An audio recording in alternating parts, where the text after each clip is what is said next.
tinfoil hat. Oh, what the fuck are you guys even talking about? Global controls will have to be imposed, and a world governing body will be created to enforce them. Welcome to Tinfoil Hat. We go deep, homeboy. Aaron, open your mind. Drink from the fountain of knowledge. There's lizard people everywhere. That's some interdimensional shit. Wake up, Aaron. This is only the beginning. Dude, you just blew my mind. Are you ready to get your mind blown? Good morning, Swarm, and welcome to Tinfoil Hat. You know I am. You know what I'm here to do. I'm here to rock. Shout out to Xavier Guerrero and his beef jerky, and shout out to Jay Nice, Johnny Woodard. Guys, we're a week out. Are you excited? Shout out. Oh, yeah. Yep. Are you excited? What is this? Is this one of those things where we're supposed to get louder each time? Fuck yeah, buddy. You sound like I'm a DJ. excited. Oh, I'm yeah. excited. We're all excited. Shit, yeah. Arsenio. You are, you are so white. So What? white. Dude, you didn't watch Arsenio? Come Oh on. yeah, when raising the roof. Yeah. White Remember that, dude? yeah, That was like so the biggest bad. thing in the 90s. White people just wanted to like black people so badly back then, right? They just wanted. Well, that's what they did. They made it. They made whoa. like black culture accessible to white people by giving us that the woo woo woo. thing. Yeah. I mean, it was a beautiful time, and that time does not. I mean, like, look at all the talk show hosts now compared to what it used to be. I mean, maybe it's always been like that. I don't know, but I don't think so, dude. No, those guys had edge, man. They had, like, think about who would you rather hang out with? The talk show hosts of the early '90s when you had Letterman, Carson, Arsenio. the question is this, Johnny: Leno to a lesser does extent. anyone seem happy now in any of this stuff? No. None of them seem happy. Does everyone seem happy back then? No. I mean Carson. You know, he was drunk, and Letterman, we know he's never happy. It's just weird because it's like the But they- time now is like. Yeah. If you could have back then, but of the access today, meaning like, you know, meaning like not cultural Marxism, but everybody getting an opportunity. Like at the end of the day, I don't know what you mean. I just feel like if I could get a little bit of the past and a little bit of the present, I'd be happy. Yeah. Well, I'd just rather have the hosts from the past because they're funny. Yeah, but they would have to play by the rules of today. So Johnny Carson would be a vaccine. Oh, he'd be canceled. He'd be canceled. They all would be canceled. You know, it's David Letterman. How do you think he would do? He'd be canceled. Yeah. Right? Like that would be bullying. Remember we had Paris Hilton on and she was just kind of a bitch to him and Yeah. he destroyed her? Yeah. and That would be bullying. Do you remember, like, you know, how they were saying that Jon Stewart's new show is like from the past? Yeah, it's like- it's so good. Yeah, I saw it. Yeah, and that's you great. watch it, you go, the fact that you think this from the past lets you know that you realize what you do is mediocre and you have to somehow taint this thing. That was Alan Sepinwall from Rolling Stone. And if you look, all the comments were like, what the fuck are you talking about? We liked the show in the past, so why would we It not was want excellent. I mean, the one I watched was just a giant episode You on watched the military-industrial complex and Oh. how they treat soldiers. I watched the one. Yeah, that's. I mean, like, dude, look at that deep. He's evolved. Yeah. And he just did a deep dive on it, too. It was so Yeah, cool that's the to difference. not see anybody move on. He basically took, like, a podcast way of doing it. And I think he realized that, dude, people like long form, which is this episode Or today. the people are starved for it because Yeah. they don't get it anywhere. I mean, That's like, it. you're watching and you, like, there's part of me like, okay, normally I'd be like, okay, I'm over this. But I'm like, oh man, he keeps going on it. That's cool as shit. I mean, we all know this is the reason Rogan hit. Well, who's the first person you hear someone talk for 3 hours straight Yeah. about nothing? Him and Bert did a 5-hour podcast. Yeah, they had to cut it into 2 pieces. Yeah, well, I get that. Yeah, no, but that's unreal. Imagine where can you hear 5 hours of anything on TV? Right. So it's like, you know, Andrew Schultz is great. He kind of had an interesting look at the whole Stephen Colbert thing. And he was like, he's making fun of that he has to do it, which I thought was an interesting perspective. You think he is, though? That seems generous to me. It was generous, but I thought it was an interesting take. I think based on Stephen Colbert's past actions That's it. Yeah. and past rhetoric, I think he's propagandist. Yeah, I heard he's a nice guy, but he's milk. I mean, he's milk toast. It's just boring. He's just bought and sold. He's white bread. You remember when he was cheese. crying because they wanted to get rid of him to put him with the fat British annoying dude? James Corden. Yeah. Right now, James Corden's the ultimate shill, though. I mean, he is the just worst. pure- Is there any pure way, propaganda. based on your time on this planet, that guy who looks like that with that energy is a swell guy to hang out with? Like, do you think that guy treats waiters and waitresses and busboys nice? Fuck no. That guy, I've met that guy 1,000 times, and he is insanely brutal, right? So today, I was driving to a gig, and we'll get into all the stuff. I was driving into a gig. This girl, in her car, I'm pulling up, just pulls out in front of me, drives me off my lane into basically oncoming traffic, and waits dude, I'm Armenian, bro. You don't do that shit to me on the fucking road. I run up, and I hit my brakes, and I stop her for a second. I gave her a fucking look. She starts flipping me off. This tiny little girl starts flipping me off. Part of me is turned on, okay? Second part of me is like, this is where we are in society. That there's no threat of any ramifications. Especially for a certain kind of person. Yeah. That you can just talk to anybody how you want, regardless of the actions you've taken. Well, she was probably oblivious. She probably had no idea. She just almost killed somebody. And, and what's crazy is, like, I don't know if you guys heard, but in Orange County there was like a rage road where some guy pulled out a gun and killed a little baby. Oh, like, that can happen. That can happen if you fucking act stupid. I think that's ridiculous. Dude. Yeah. Like, there should be obviously there's like that was I didn't pushing get out it. and get in her face. I could have done that.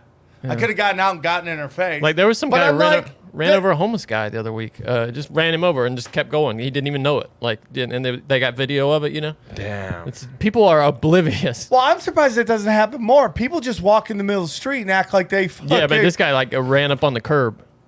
It was just kind of like the guy was just kind of. Or no, the guy was crossing in a crosswalk and he hit him. That's what. There's people who think the crosswalk is a force field of magic. Yeah, that's true too. Yeah.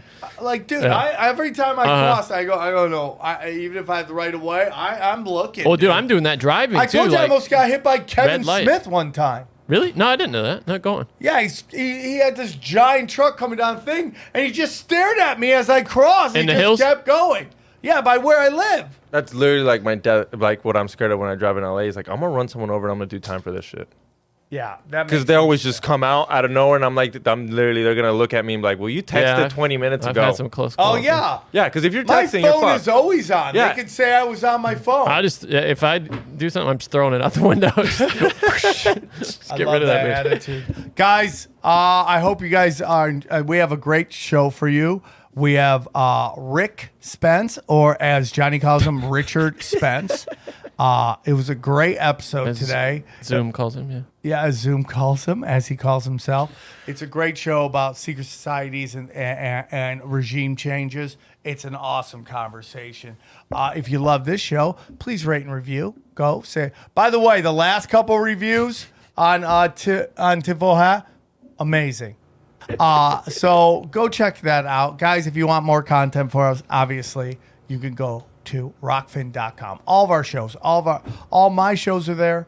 Every show I got, all 5 or 6 of them are all there for $10. You get 2 Conspiracy Social Clubs, 2 Tinfoil Hat Premiums, 2 zeros. Do you guys do 2 Conspiracy Social Clubs a week? Yeah. I didn't know that. Oh, that's great. When you get that's a good that deal. show is doing insanely well on Rockfin. It's really funny, dude. It's really fun. I love that show. I'm pretty blown away. I looked at the numbers. I'm like, oh, okay. Brian Callen is popular. That's For right. Broken Simulation, too, to just be an early thing, like the feedback sometimes almost makes me blush. People just are so positive about that show. People love Broken Sim. I know. And if you want to get more free shows, I have free shows as well. Broken Simulation. Yeah, we got banned from YouTube for a week. Now, can you edit that out? I can't upload anything for a week. Well, it's like 4 days from now, yeah. What, are you going to edit that out and put it back up? Or are we just not putting it out on there? Yeah, I'm going to edit it out and put a space in there. Like, this is where Daddy said we were naughty, It's unbelievable, dude. Yeah. It's really unbelievable. What else? You can actually get early from the vault Conspiracy Social Club shows. Just go to Conspiracy Social Club, wherever you listen to it. Broken Sim, Punch Drunk Sports. dude, Cash Daddies is killing it. I made a ton of cash on Shibu. Did you guys make any money on Shiba Inu? Yeah. I made a ton of cash on it. Hey, crypto's about to hit 60. I mean, Bitcoin, my bad. Dude, if it gets to 100,000, Daddy's dancing. You selling? Daddy's You pulling? Well, The whale, the big whale, the big whale in LA's pulling? Eventually, I will have to sell it. I think holding on to it is crazy. Where were you in on Bitcoin? Where'd you get in? Like the big chunk? What price? Ooh, he wants to know your money. Well, you know how I got it, right? Well, how long ago did you get the when big we were chunk? getting paid by BetDSI in Bitcoin. Okay, so you got in at a good Good number. So I took Good it number. and paid you guys out in cash. I gave you the option one time you took it, and then the rest time you're like, no, just give me the cash. Yeah, I kept mine in Bitcoin though. What you gave But me. you so- got out Bitcoin, right? You're in the Bitcoin. No, I cash. still have some. I don't want to get totally out in case it goes insane. When it dipped that last time, I got back into it. Dude, if I had the money for 4,500, I should have bought fucking ton of them, but I didn't. That last dip, you could tell it was going to bounce back from that. And I think it's always in. gonna. I think personally, it's always gonna bounce back. There's this video of this old guy going, "If you do start in Bitcoin, it's gonna go down to zero," because he thinks people will not invest in Bitcoin because he believes Putin started Bitcoin. And I go, Is that a thing even? I've never even heard that. I've never heard that one. he thinks it's KGB, it's Bitcoin. It's like people still buy shit from China. I mean, like, what are you talking? We still get oil from fucking people who funded 9/11. I mean, I think you are completely underestimating. That's a good point. Yeah. You know, like you're completely underestimating people's go fuck yourself and making money fucking attitude, right? T-shirts. Oh, conspiracy only T-shirts. That's a great shirt, That's yeah. hard. You know? Oh no, it's only conspiracy. Only conspiracies, Yeah, that one's there. It's funny you call it fans only too sometimes. You so know, that's- and I got a new one about to drop, Jack Your Loosh, which is gonna be fun. That's a great way to support the show. Go to tinfoilhattshirts.com. Only go to tinfoilhattshirts.com. Only go there. That's it. that Bill Gates Okay. shirt with the wrong quote on it just kills me. Shut up, dude. Don't do that. That'd be bad. Guys, That's not even what he also, said. I'm going to be live in Miami. You can get all my dates at samtripoli.com. I'm going to be live in Miami at the Miami Improv. I will be just going to South Beach and staring at hot hood trash, okay? What are you gonna go? Just sit I down on the just park bench and love- watch? Yeah, I just love how fucking it's so fucking hood. You're there all 3 days? Yeah. Man, But- you really yeah. do love it. You're I there do. all 3. I Yeah, lo- just and look then I at go here. back Yeah. in 2 weeks after that again. People let it hang out down there for sure. Dude, Yeah, I they mean, don't care, man. it's like New York versus Miami. Dude. Go live. New York is like Sex in the City hot, Yeah. and then fucking then you got Miami, which is like like you know It's like everybody just came out of a strip club, basically. you know You gotta like go live more often when you're in Miami. What? You gotta go live I for us. But like Miami's just all like the gorilla porn. Like you know someone's got a camera. The bang, like everybody's waiting to get picked up by Bang Bus. you know, just- right. It's the bang bus of porn. The smoke shows with like big pen tattoos on their faces. Where I'm all you about- headed, stranger? Oh yeah. They got street hookers, which I think is great. You Good never for them. see street hookers anymore. They don't. About the 500s, a couple people have asked me. We're not gonna have like an official hotel situation, right? We were trying to make it, but like I'm sorry, dude. When we started the idea of the 500, I didn't realize the madness that is going to be Vegas. I mean, Vegas has lost its skull. You mean because of pandemic? Just everything, like how much it costs. I hate So saying if you this. had to recommend like a close by place, do you have anyone? Do you want to know where we're gonna stay? Golden Gate. Okay. The There it Golden is. Gate Casino. That's where I'm staying. Come hang out with me. We're gonna hang out. We're gonna get on Friday. You already got your reservation, right? Yeah. Okay. Just Come want to and make sure hang- before we say that. Well, Okay. I got for all of us. So See? come hang out. That's where we're going. Because I love Fremont Street. Just shady as shit. I like it too. It's Right? cheaper. It's How about it's a that party old guy city. in a diaper that just you take pictures of some dude hanging out in a diaper? Did you know that before they built the Fremont Street Experience, it was originally going to be a giant Gondola. No. The USS Enterprise, like a full-scale replica of the USS Enterprise from Star Trek. That's what was gonna be the Freemasonry. How happy are they that they didn't do that? Because nobody gives a fuck about Star Trek. I don't right know, now. dude. Hold on. I'll show you. My buddy Marcus Couplin used to be part of the Star Trek experience. I went to that. Yeah, Yeah, at my the Hill. buddy was an actor there. Oh no shit! That was a good show. This is what it was gonna be. See this shit Oh right here? my god, Isn't that? Ooh, that is kind of cool that's pretty though. It's dope. fucking awesome, dude. That was good. Pretend that's the street right there with Yeah. the dome on it. Yeah, That's it yeah. right there. I'm in. I'm all about Wild, that. right? We're all about that action. That'd be dope. It's pretty 20 nice. years ago they were gonna do that. I wonder if the price increase in hotels has to do with the Raiders. Yeah, on weekends I'm sure. That they're playing. Yeah, they're not home. there that Yeah. weekend though. Sad for us, but they're We're not there living that in weekend. Crazy times, guys. So go check that out. Again, free shows, Broken Sim, Cash Daddies, Conspiracy Social Club, Zero is out. What else do we got? We Don't Smoke the Same. Same. And I mean, we have wonderful stuff out there. And again, all of our premium content is all on Rockfins. We're talking 6 shows for $10. That's 12 episodes almost. I'm doing 7 episodes myself a week. So go check it out. This is a great podcast. I thoroughly enjoyed it. I want to do a whole show just on the Russian Revolution because I do think there is shady ass shit involved. So We've had a good couple of weeks of shows. You know? Mark is doing a great job, even Yeah. though he drives me fucking nuts sometimes. He's great. No, he's done a great job. He's done a great job. Good job, Mark. Good job, Mark. All right, guys. Thank you so much. Enjoy the Go show. deep, homeboy. Aaron, open your mind. Drink from the fountain of Guys, I want to talk to you about our good friends and long-running sponsors of Tinfoil Hat, Blue Chew. That's right. It's fall. Fall is here, and that means you're going to be inside, and that means bonerific. That's right. There's going to be a lot of time for a lot of boners, and you're going to need help with that, guys. And that's where Blue Chew comes in, right? Blue Chew, man, I love Blue Chew. Blue Chew is a unique online service that delivers the same active ingredients as Viagra and Cialis, but in a chewable tablet, and it's at a fraction of the cost, right? I love it. I love Blue Chew. I take it and I look the girl in the eye, go, prepare for war. That's what I do with my lady. And let's say you're like Xavier, you go both ways. Sometimes you look the guy in the eye and go, it's on like Szechuan. We don't judge here. I don't go on the road unless I take a Blue Chew with me. You can fly with it. I mean, it's always with me. You can fly with Blue Chew. How great is that? You can fly with Blue Chew, okay? The process is very simple to get Blue Chew. Sign up at bluechew.com. Consult with one of our licensed medical providers, and once you're approved, you'll receive your prescription within days. The best part, it's all done online, man. All online. So no visits to the doctor's office, no awkward conversations, and no waiting in line at the pharmacies. You ever wait in line with a chick? She's like, what you're here for? You're like, oh, dude, I need boner pills. Not anymore, bro. Not anymore.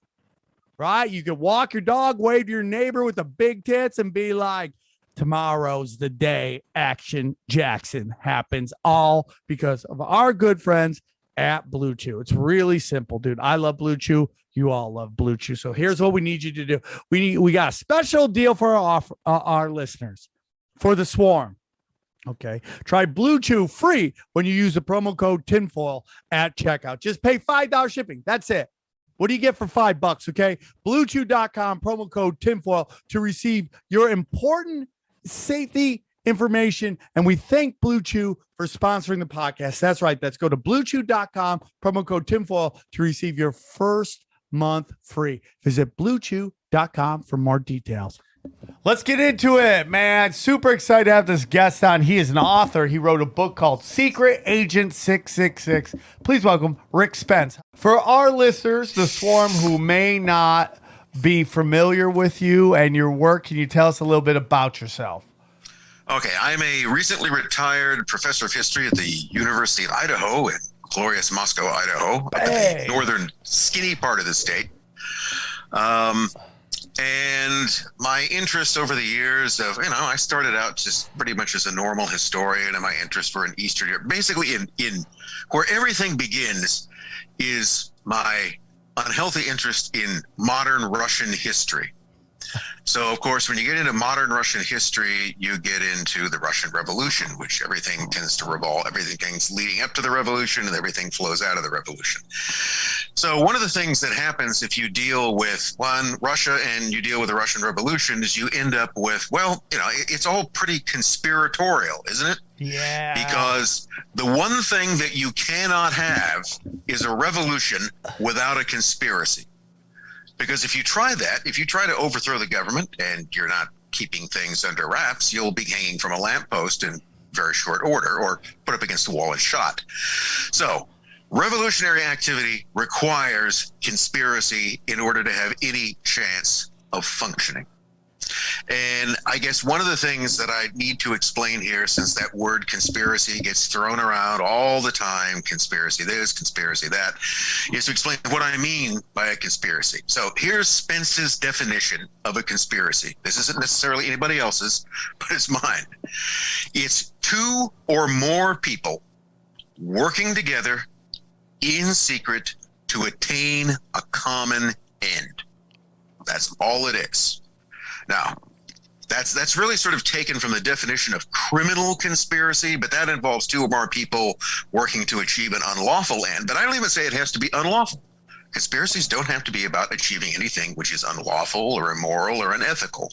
They usually are, but they don't have to be. It's just two or more people working together in secret. That's the nobody else is in on this, to achieve a common end. Now, once you kind of digest that basic definition and you begin to look around, you can see that that pretty much is everything. Yes, 100%. It covers the broad range of human activity. So there are sort of low-level conspiracies, medium-level, and higher-level ones, but it's one of those things that human beings engage in all the time. I mean, if you've ever been in a situation where, I don't know, maybe you and some friends were going to do something, but, you weren't sure you wanted to include, I don't know, Bob. Yeah. And so it's like, well, let's go ahead and do this, but let's not tell Bob. Well, you're conspiring against Bob. Bob isn't necessarily aware of it. He doesn't know that this is happening, but that's what you're doing. That's a very low end of the speed spectrum conspiracy. But the thing is very, very common. So one of the things you often get, particularly when people tatter on conspiracy theories, is that, well, conspiracies are only things that are imaginary and people never do this. No. People do it all the time. Just the way that people operate. And particularly when you get into the realm of things like high-level economics, business, politics, all right? You can't really have politics without essentially some kind of that sort of operation going forth. So that was kind of my gateway drug, I guess, the Russian Revolution and the conspiracies connected to it. I think the Russian Revolution is a humongous part of human history. I mean, a humongous part. And I really want to get into that, but I want to ask you, so, this is a conspiracy show. We're not afraid of that term. We actually embrace it. That is the name of the show. It's called Tinfoil Hat. Was done purposefully to own that term, so that, because I always felt like when you allow people to have a name that you just want to get rid of so badly that you you empower it. So you don't really own it, but you empower it. So we kind of wanted to own the phrase tinfoil hat, or the description tinfoil hat. But something I've learned on the show is people, in my life, people who don't listen to the show, family members, particularly ones who have vaginas, okay? They tend to go to me, is everything a conspiracy? And to that I say, in my honest opinion, yeah, there is a lot. I mean, is everything a conspiracy? Well, I mean, I ordered a chicken kebab for lunch. I got the chicken kebab. There's no conspiring there. I ordered it out in the open. But, news, politics, business. There is. When so you're much. when you're a kid, Santa Claus. 100%. Full on conspiracy. Everyone's in on it. You're a little kid, and you're not supposed to know that who Santa Claus is. For sure. And that's the number one, and we all fall for it. Everyone's in on it. That's the crazy part. Everyone, the TV's on it. Here's some guy that brings you this, and he does it. Yeah. Well, here's the other thing you can add to the tendency of people to conspire, to engage in the kind of activity I described. They lie. Right. It's just one of the things, we all do it on occasion, usually when it serves our interest better than the truth does, which is fairly often. But on the other hand, people just lie sometimes for no particular reason. Those are the ones that are always kind of bewildering in some ways that why are they lying? You have people who just make stuff up. Yeah. For either to get attention or something else. But that's the commonplace. And Santa Claus is a good example of that, because here's this whole sort of societal conspiracy against children. And what you're going to do is who you protest to love so much, but what you're going to do is you're going to vicariously terrorize them with this being who can punish them or withhold presents from them, and that somehow it won't be your fault, as the parent. It will be because they were bad and Santa put you on his list. Which is blackmail. Truly, Santa involves blackmail of if you act bad, you're going to be punished. So don't act bad, do what we tell you to do, and you will receive the promises. He can see when you're not looking. He can see when you're not looking. Yeah, I like we're always watching. Yep. It's out of our hands because Santa's a magical being, right? He's more powerful than we are. There's nothing we can do about it. In areas in Europe, particularly in the Netherlands and Germany, the Santa Claus there is a little darker. He has this little evil companion who comes along with him called Black Pete. And one of the things, there, the traditional, if you were a bad kid, you just didn't get coal in your stocking or no presents. You were stuffed in a bag and carried off and sold to the Turks. That's what could happen to you. If you're really bad, you could just disappear from the face of the earth. Sounds like politics. I remember being at this was actually with my in-laws, which were wonderful people, but some years back, and one of them had a small daughter, and I don't know what it was, but I think the eggnog had been going around. I probably had more to drink of that than I should have. And the little girl said something about, Santa's going to bring me this and Santa's going to bring me that, and then she asked me what I thought about Santa, and I said, well, there is no Santa. Oh my God! No, I said Santa doesn't exist. She goes, yes, there is. My mommy told me so. And for some reason, I know I shouldn't have done this, but I did. I said, well, your mommy's lying. Oh my God! He's going hard. You're not, and some years from now, you're going to realize that I'm the one that's telling you the truth. And your mother was the one that was lying to you. And I want you to remember that when that day comes. That didn't go over well. Her mother overheard that. and I had to apologize. But see, this is a case of where what it was that I was telling her was absolutely true. I was the only adult in the room who would be honest with her. And I was the bad guy. So there you go. No, I totally agree with you. I was traumatized when Mrs. Lavoie told me that Santa wasn't real. That was very traumatizing to me. But what I will tell you is that what you're saying right now is playing out in real time with adults, which is people prefer comforting lies to unsettling truths. We're bad guys. We're bad guys on YouTube. Get rid of the bad guys. Yeah. They're telling the truth. Get rid of the bad guys. And what we're also seeing is this kind of mental gymnastics that comes with having a set rule that you have pushed for decades and then totally being fine with throwing that rule out when it doesn't fit what you believe anymore. Right? Well, that's that maybe is the third point in it, is that we're always taught that there are rules. Things work by rules. We have to obey the rules, and then it's a little bit like I think put it this way, one of the places you can see this is the military. There's the way things are supposed to work, and then there are the way they really work. Right. They're all the different ways. Because as soon as you create rules, as soon as you establish something, as soon as you put up some sort of a wall, people are going to try to find ways to get over it or under it or around it. They're going to, as one person put it, a wiser man than me, once you create a system of any kind, then it is a natural human tendency to game that system, to figure out how you can manipulate it in some respects.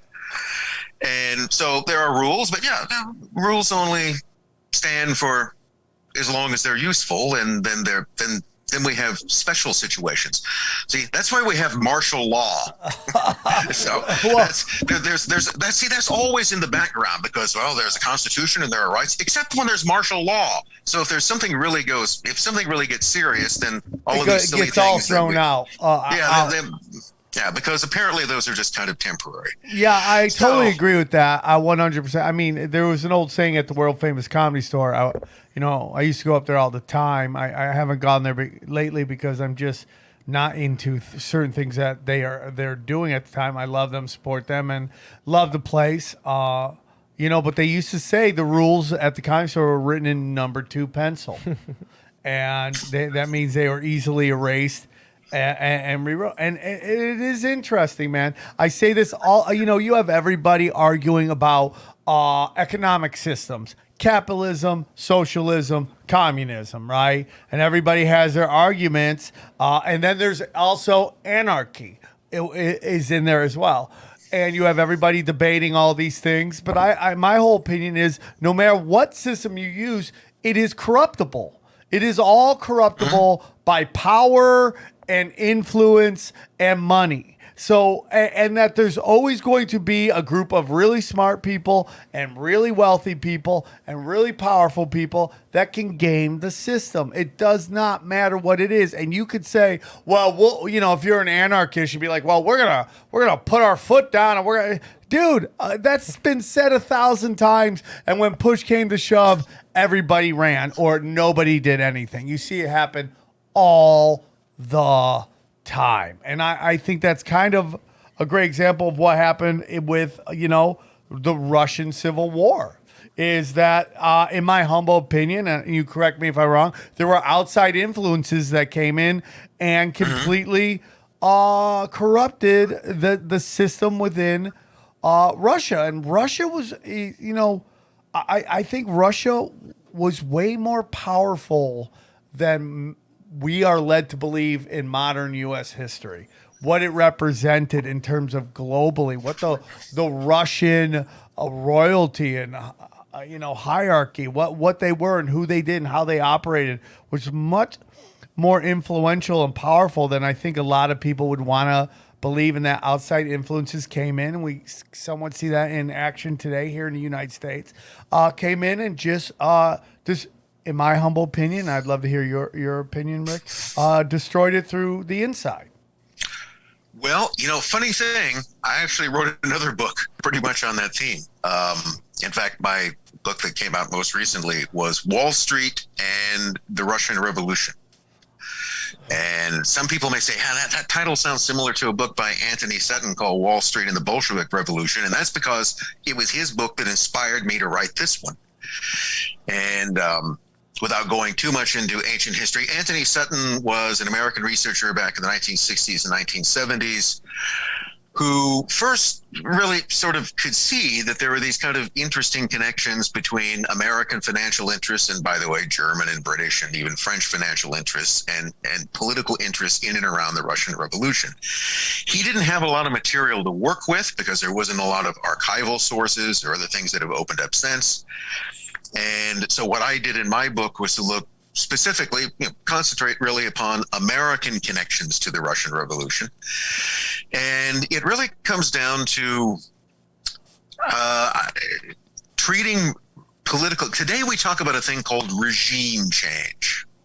Heard that term around? Yeah. We're going to have regime change, which means often, if you look at it, it involves going in, forming organizations, usually NGOs, working through that to foment protests. One of the next stages you see is that there are mass protests in the capital city that places stress on the government. And then this is the way regimes are brought down. If you look in the last 20 years, you can see that sort of playbook happening again and again and again. And that's not really accidental, and it's not spontaneous. And yes, it does involve conspiracy, and we call it regime change. But that sort of thing has been going on much longer than the term existed.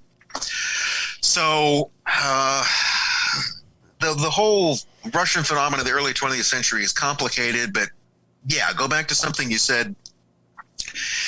If you looked at Tsarist Russia in the early 20th century, in the 2 decades or so building up to the revolution, the general portrait we get of it was that Russia was a horrible country. It was thoroughly impoverished. The Tsar was an evil man. His regime was corrupt and oppressive. And that's, true to a certain extent. It was very backward in a number of ways. A lot of the people in the country were very poor. They were in most places. All right. This is one of the things you got to keep in mind, is that most people who ever lived anywhere at any time in history have been poor. Yes. I get that. That's it. Yeah, and they say that like, oh, people are dying. I go, when we're talking about what's going on here in America, I go, when was the time that nobody was dying? When did nobody die? What was that period? What were they doing then? It did exist. I wish that wasn't so, since, as you get older, you become more conscious of that. Yeah. But nevertheless, it's all part of the circle of life, right? People are born, they live for a time, and they die. And the same thing tends to happen with regimes. But actually, if you look at Russia in that period, it was really on the verge of this kind of economic breakout. Because remember, you've got, the biggest land state on earth still is. It's got every kind of natural resource you could possibly imagine. And the problem, simply often because of the size of the place, was exploiting those resources.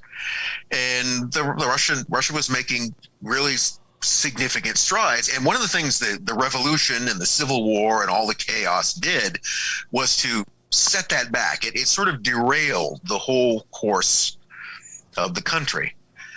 And much of that really just comes down to the very simple thing of a competition for resources. And there was a feeling in places like London, and even in some places like New York and in Berlin, that Russia, this backward regime, really just had too many of the world's resources, and we should have them. We should be able to control them in one way or the other. And there are two ways to do that. One is that you invade and conquer the place, and then you have all the problems of having to administer it and control the population, and God knows, feed them. Or you carry out regime change and you install a regime that will do all the dirty work for you, and you simply reap the profits. Yeah. All right. If you want to see a place where that type of thing goes on today, look at Africa. Look at the Congo. Okay. Hey, everybody. I want to tell you about our friends at Urbanisa. Okay. Urbanisa was born in 2010 in Stockholm, Sweden, out of a love for cities and urban life. Okay. Drawing inspiration from the world's greatest cities and rooted in Scandinavian design traditions. Their products are sleek, stylish, and sound great. Okay. And I can tell you, I love them. I'm going to give you a personal endorsement. I love these things. Okay. Johnny, give a personal endorsement, please. I love them. Yeah, they fit really well. The sound quality is amazing. Xavier, can you give us one too? These are top notch. These are top notch. Okay. Until you discover, listen, man, here's the whole thing. With most audio products out there, there's always a compromise, either on sound, look, or the price just won't be right. Okay, not with Urbanista. That's right. There's stylish range of audio products that get the sound right, the look right, and the fit and the feel just right. Okay, they're colorful assortments of lifestyle audio products, including active noise cancellation headphones, true wireless earphones. Okay. And wireless connective speakers, okay? Do not compromise on either sound or quality. Do not compromise, all right? Don't do it, all right? Designed for life in motion. 365-day warranty on all products. Urbanista has a free and easy 90-day return policy. So if you're not happy with them, guess what? You can return them, no questions asked, okay? So right now, okay, Urbanista's got a great special offer for the swarm. That's right. Tinfoil hat for life, Urbanista. This is all you got to do. Just go to urbanista.com/tinfoil to get 20% off your entire order. That's 20% off everything. You even get free shipping for all orders over $60, man. Just go to urbanista.com/tinfoil for 20% off. That's urbanista.com/tinfoil. Get the headphones, rock out.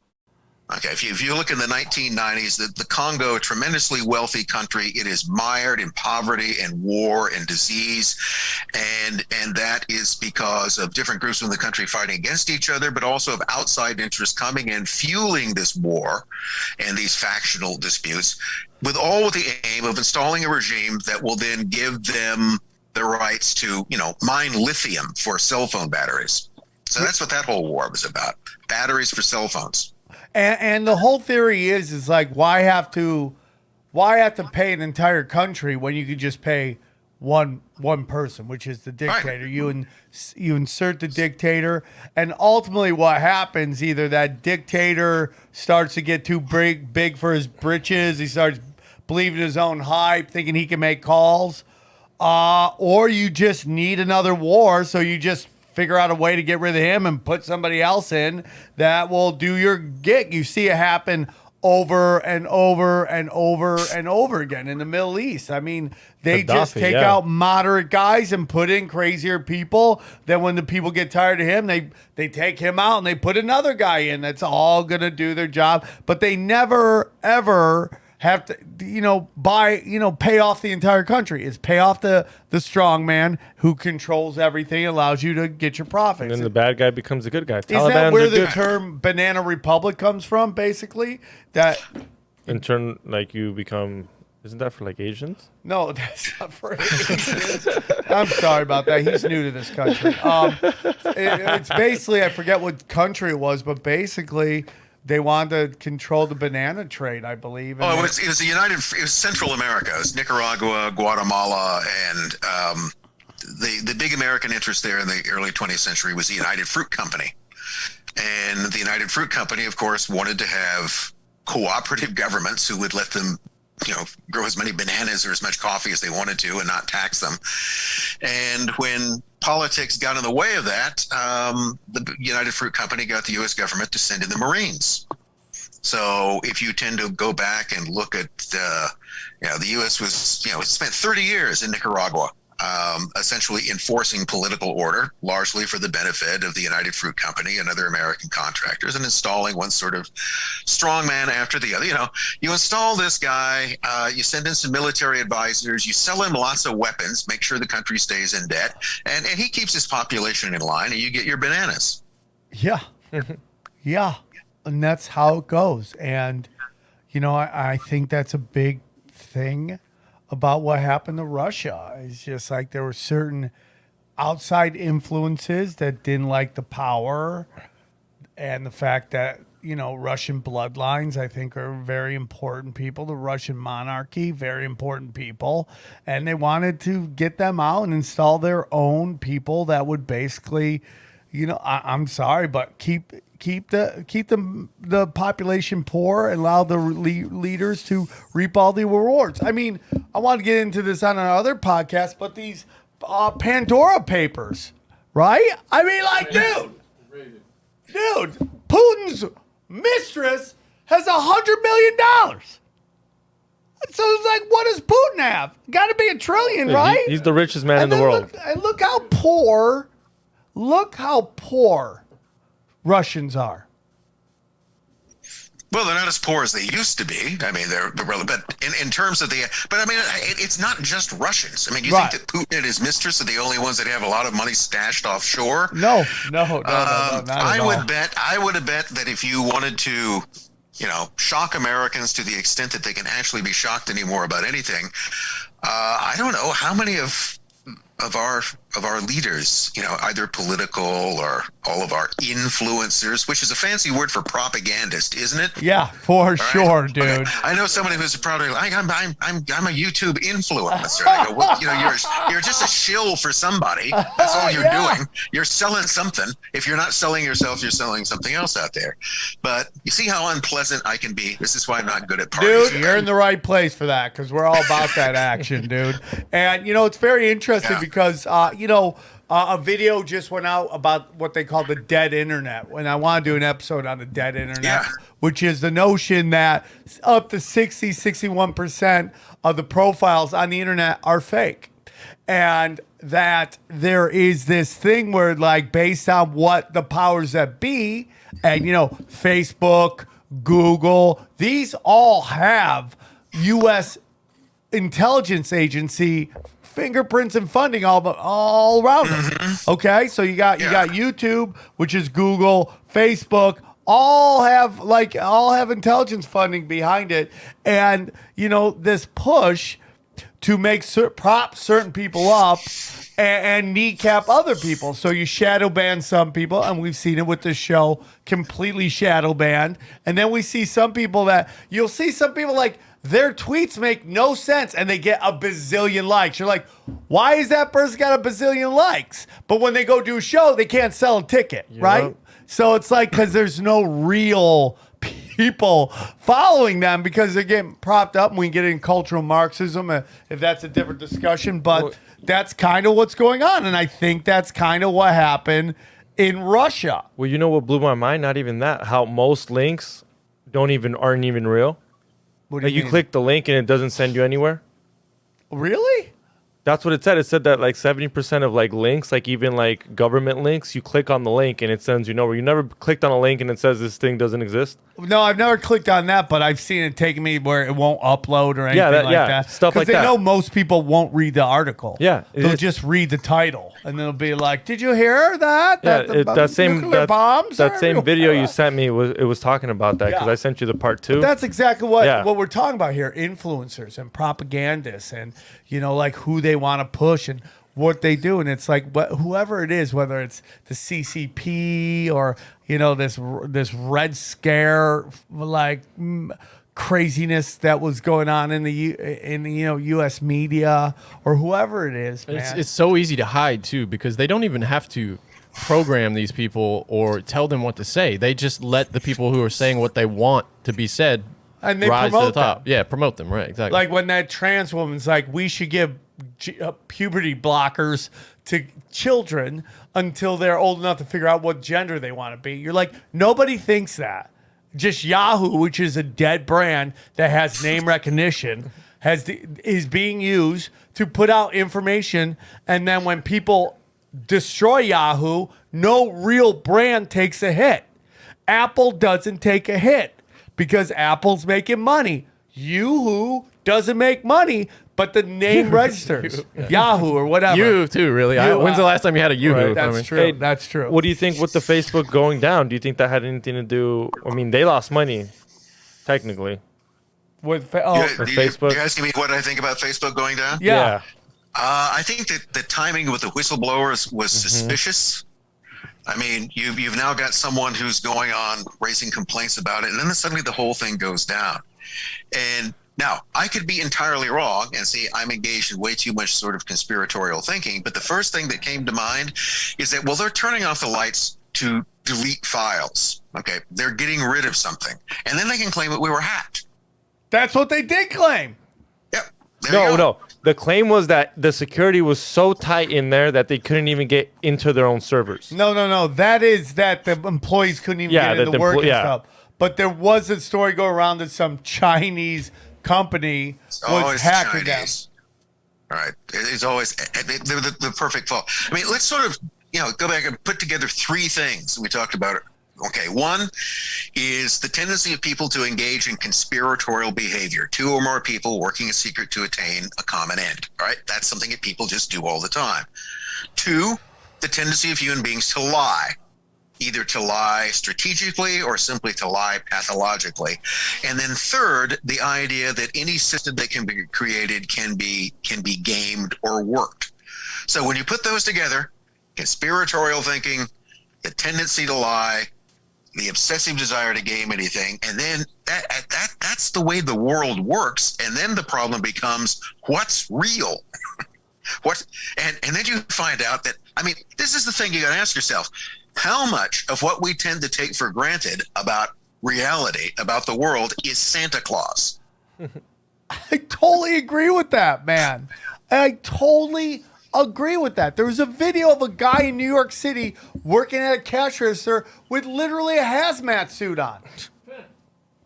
And you're like, in that guy's world, he's in the middle of a black plague. Yeah. That could take anyone around him. Even though they're laying off healthcare workers left and right, you know? And it's just, it's so true. Like, but that helps their narrative in their eyes. That helps their narrative. When the CIA got busted for spending $600 million basically giving $600 million to a British PR company to make ISIS beheading videos. Yeah. And you're like, that was put up because they wanted to scare everybody that ISIS was scary, right? Then we go to the Chinese virus, right? You remember the videos coming out? People just falling on the streets. Everyone's like, oh my God, you could just fall dead on the streets. That sets up hysteria. I mean, what scared me was people were getting all crazy about Instagram not working, their Facebook. Imagine if Google went down. Well, I would. Well, because like, your emails? Yeah, emails. Huh, Johnny? Imagine if Google went down. If what happened briefly a few times. I would gladly sacrifice my emails for Google to go down. We've lost it. We've lost Google for briefly for I think it Gmail happened for a the while. other day. Yeah. I think it happened the other day. So, I mean, there's a lot of stuff to get into. I could listen to you talk about the Russian Revolution forever. Well, but I think you had a question about what were some of these mysteries. My sort of unsolved historical mysteries. Yes, I love that. I've been wanting to do mysteries on this show. I would love to hear some more. What are some of these mysteries that some of your favorites that haven't been solved? Well, here's one that interests me because it's one of these things I've never been able to really get a handle on. And in some cases, you know, going back to what we were talking about a few minutes ago, what's real and what's Santa Claus? And the same thing is true in history. Because history is basically this received wisdom or story. It's all about a narrative. History is all about the narrative, which is just a fancy word for story. So there is a story about Napoleon. There's a story about World War, and there's a story about everything. And it's essentially true. You know, there was, let's put it this way. We can't argue that there wasn't a First World War. All right. There was a lot of shooting and people died and the Russian Revolution happened. But when you try to get into the details of exactly why did it happen and why did it take this particular course and what the results of it were, well, then you basically get into opinion. So one of the things, because I'm interested in, let's say, this kind of underside of history, one of the things that some other researchers and I would occasionally come across, we'd look at something, you know, again, you could look at something like the outside influences of the Russian Revolution or in other activities.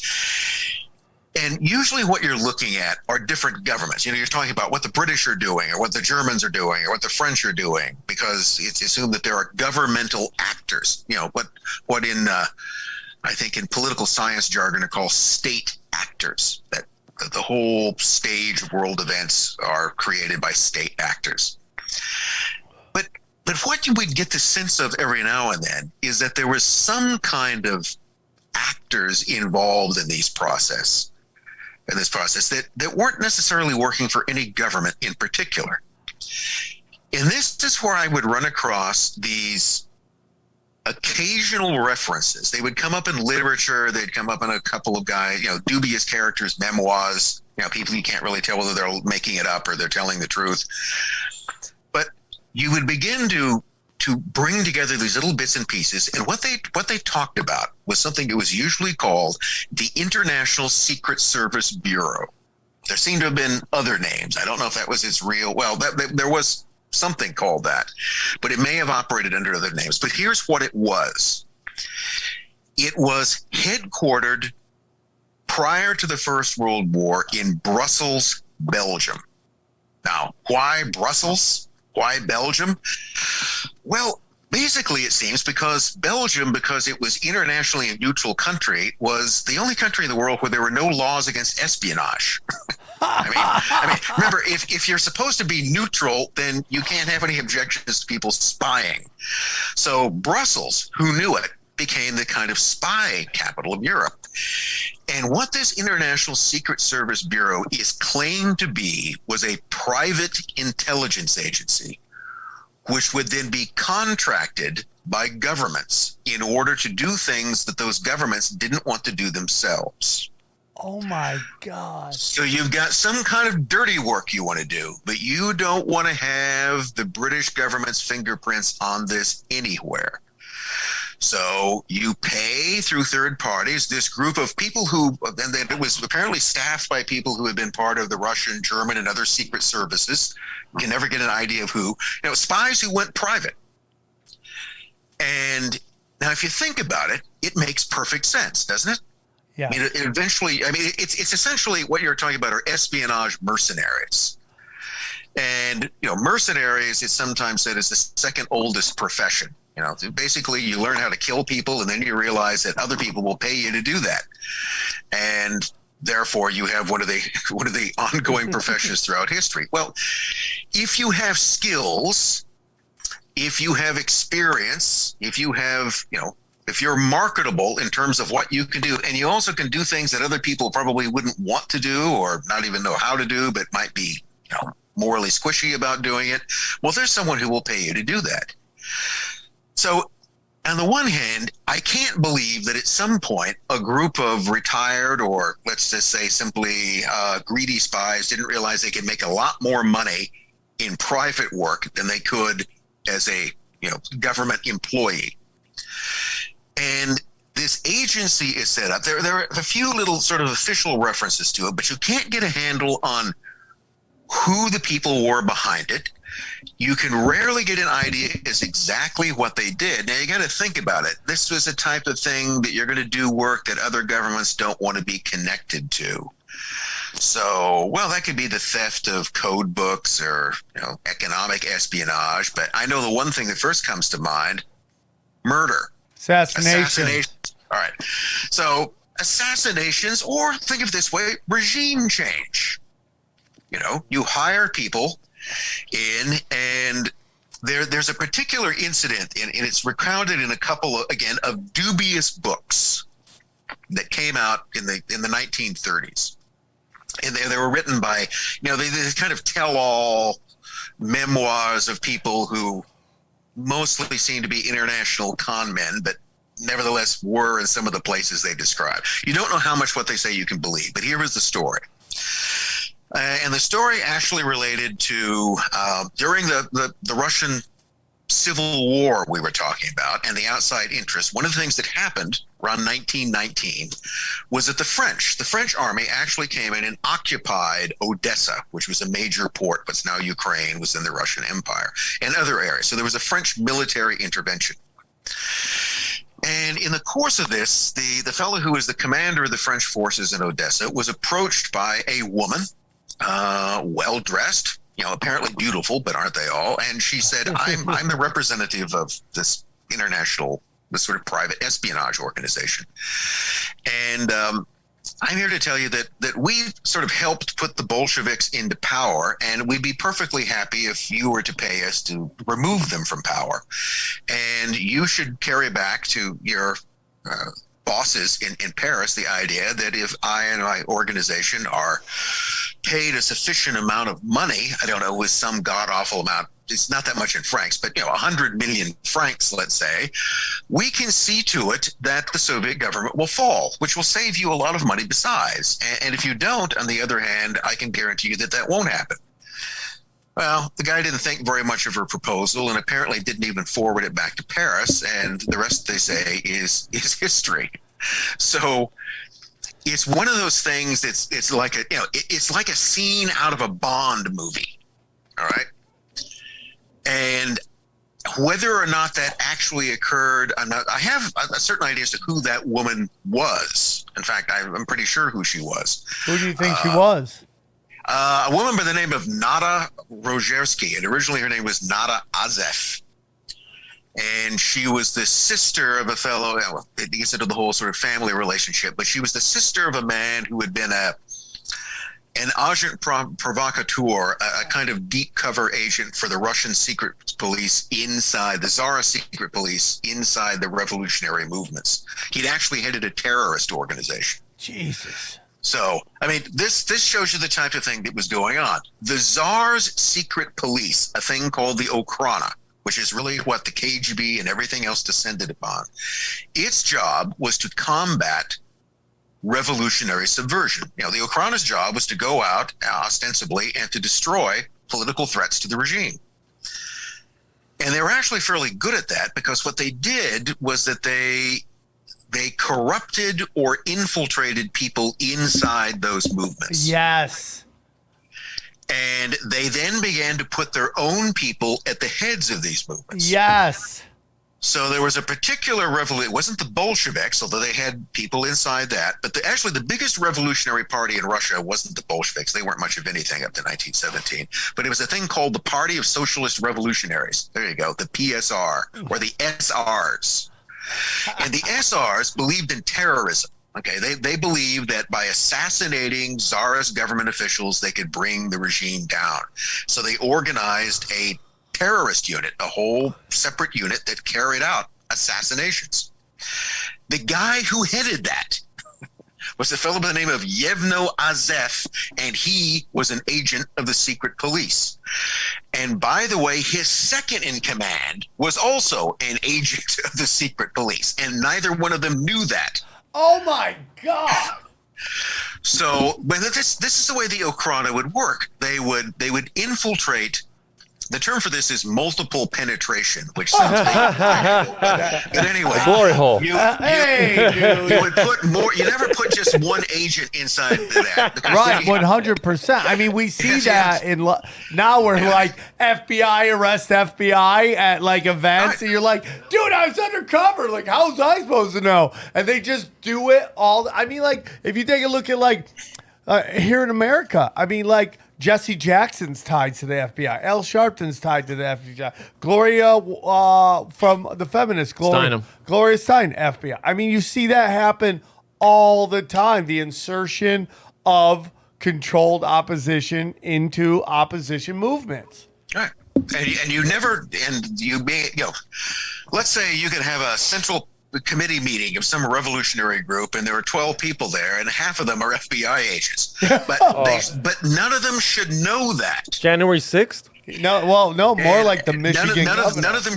I mean, that was actually, if you look at the American Communist Party, what remained of it in the 1950s, I think there actually was some sort of central committee meeting of the American Communist Party where somebody figured out that half the people there were FBI informants.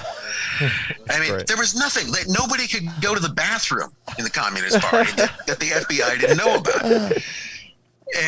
But you keep them all separate. No one is supposed to know the other guy's an agent, because that way they inform on each other. So, for instance, let's say you've got 3 agents infiltrated into this revolutionary group, and they should all be reporting back pretty much the same thing, right? Yep. Their stories should now, if 2 of them are saying one thing and one isn't, well, then there's a discrepancy, and you need to figure out what that is. And if you find out that one of those 3 people isn't being honest with you because you can compare their statements to the others, well, you can just get rid of them and infiltrate somebody else. And you get rid of them simply by blowing their cover. You arrange to have their work for you revealed, whereupon their revolutionary comrades will generally get rid of them for you. Damn, dude, that is 100%. I mean, like, in the conspiracy community on the internet, they always say the left is eating itself alive. We always talk about who is controlled op, who is not. If you don't talk about this, you're a controlled op. And it's just like, it's just like nobody knows who's coming or going. On this show, I think it's Xavier Guerrero. Well, I think it sounds like North Korea. How you can't snitch on anyone. Everyone just snitches on each other. It's so tight. It's so tight where it's like... That is a big part of social credit score, is the 100%. snitching on each other. But I mean, if you go back to the supposed almost attempt to kidnap the governor of Michigan, like, dude, 13 of the 14 people who did, or no, it was 12 out of the 15 were FBI informants. And 3 of them were homeless. Yeah, it's just like doesn't even make any sense, man. You see it happen all the time, to the point where you wonder like how many of these high impact events aren't involved with some MK Ultra, FBI handlers. They did that with the terrorists. How they used to make them act like, oh, here's the bomb. Now act like you're going to commit suicide. Like, you gave me the bomb. Like, it's not like, I mean, obviously they're bad people, but it's like you're setting them up. A lot. Yeah. I mean, we can go through all the connections to so many of these high impact events that have FBI connections. I mean, they want to be able to arrest people for thought crime, but they haven't worked that out yet. So this is They're as close. figuring it out, and they're working on Give them it. time. Yeah. Give them time. But anyway, the whole point of this is this goes back a long ways. Okay, so if you thought, the FBI didn't invent it, the CIA didn't invent it, the KGB didn't invent it, I'm not even sure whether the Tsarist Okhrana invented it, but they certainly perfected it to a degree. But what happened in this? And see, this is another one of these kind of mysteries leading up to the Russian Revolution, is that the Okhrana was very good at its job. It had so thoroughly penetrated the revolutionary groups that there was nothing that they could plot that the secret police didn't know about. Their people were in positions of either leadership or influence. To a great extent, they controlled the revolutionaries. They could manipulate them. But notice that the one thing they never do is they never destroy them. And there's a very simple reason for that. If your agency's reason to exist is to combat revolutionary conspiracy, then there must always be revolutionary conspiracy, mustn't there? Because if you eliminate that, then nobody needs you anymore. So what they would do, what the Okhrana did, was essentially manage the revolutionary movements, actually, in some cases, pick the targets who they were supposed to assassinate. Yeah, dude, yeah. And maintain, and that way there was always a bigger budget for the secret police, and the secret police began to assume a kind of life of their own. That is, certainly the feeling that I have is that by the time 1917 rolled along, the secret police that nominally served the Tsar wasn't really serving him at all. They were serving some other sort of interests. Yes, they were basically serving their own. And an interesting thing to note is that the Tsarist regime is overthrown, then you got a provisional government. Then when the Bolsheviks come along, one of the things that they decide that they have to do is to set up an intelligence service, which is originally a thing called the Cheka, and then that will eventually morph into what will decades later become the KGB. But notice what happens is that the secret police just continue doing their job under different management. And in many cases, it's the same people. Yeah, I totally agree with that. I mean, if you want to take a look at what's going on with unions, the police union, do you know the number one group that is pushing back on common sense drug laws are police unions? Because they know if you eliminate the drug war, so much of their funding goes away. Their pensions, their retirements, all that stuff. All that decommissioned military shit that they love to play with. It just gets all taken away. And it's just, you need to, create a problem, create the solution, right? That's kind of what it's about. Once they have it, you can't get it back. Never let a crisis go to waste. Yep, 100%. If there's a crisis, exploit it in some way. I don't know. Any of you guys, you ever run across a guy by the name of H.L. Mencken? No, who is that? I love all this. H.L. Mencken, Mencken, was an American journalist, philosopher. He had things generally somewhat snarky to say just about everybody. But he was most active back in the early teens and 20s in the 20th century. And you don't hear much about H.L. Mencken. If you go out and Google H.L. Mencken quotes, you should read through those.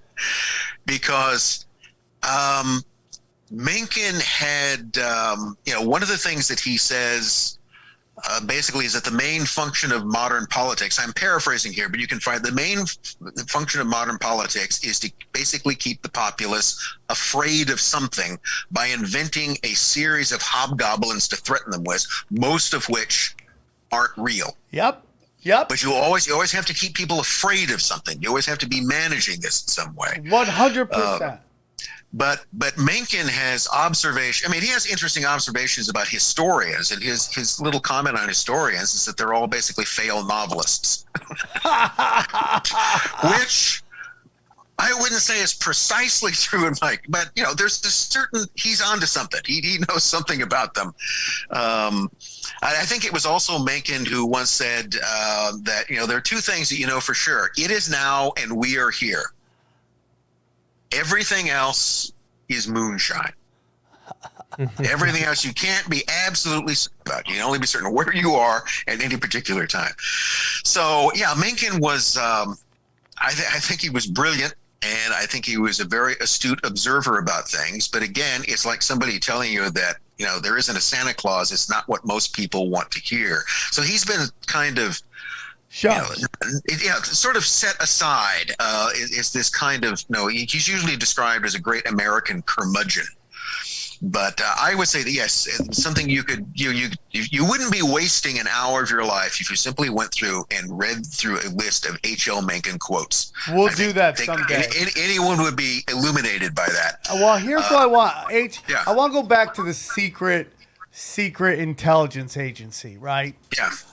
So I've always had this theory that, the CIA, Mossad, MI6, yes, they all are their own separate entity, but in reality, in my humble opinion, they are all of one agency. They're just different franchises with different names in different cultures. So they each have their own name, which makes them specific to that region, but in reality, they're all of the same group. And I don't even know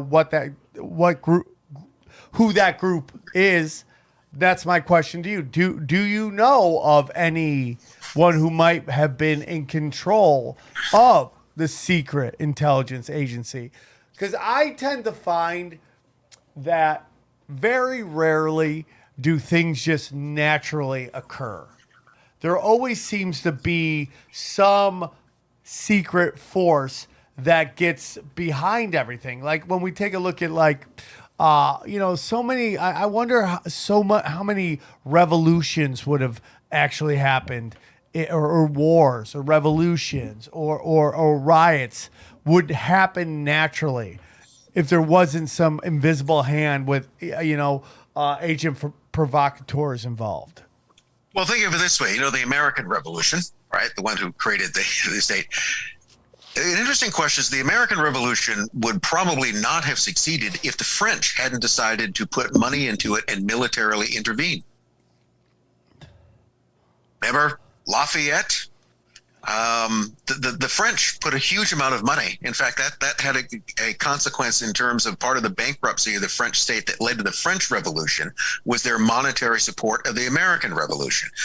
And why did they do that? Was it because the French monarchy loved liberty and all these American ideas? No, they loved the idea of messing with the British. All right, that's what they were going to, because the British was perfidious Albion, and now they were going to get back. They were going to get back at those damned English. There's a rebellion in the British colonies. We're down for that. Let's give them some money.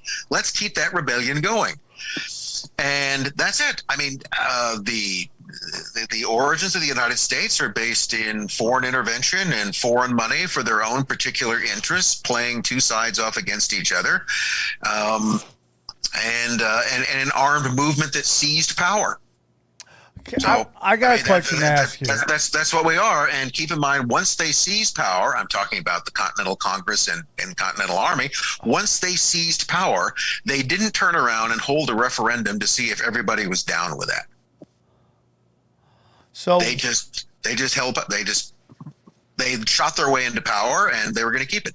Yeah, that's the whole thing about that Joe Rogan video that is going around that they're trying to, dismiss as making equivalents to the Holocaust and stuff like that, which is not what he was doing at all. But he said once they get power, they very rarely just give it away. I mean, 2001 was 9/11, and we're still dealing with that stuff at the airport. You still got to take your shoes off, and the only way not to take your shoes off. Yeah, because one guy tried a shoe bomb, which didn't work. Yeah. It was a total failure. Wasn't feasible, but you still have to take your shoes off because, And the only way not to take them off is you got to give them your eyeballs. Yeah, they're clear. But Rick, I want to ask you about the hidden history of that. The Russians helped Abraham Lincoln. Did you ever hear any of that story? Where the Alexander II, I believe, came and sent ships to the U.S. Shores and said if certain European countries came on the side of the South, that Russia was going to get involved because they just kicked out the quote unquote international banking cabal out of Russia, which is a big part of what led up to kind of some of the stuff we're talking about. Is there any truth to that? There's truth to it in this sense. Russia, the statement that was often used in the U.S. press after the Civil War was that Russia was our friend when the world was our enemy.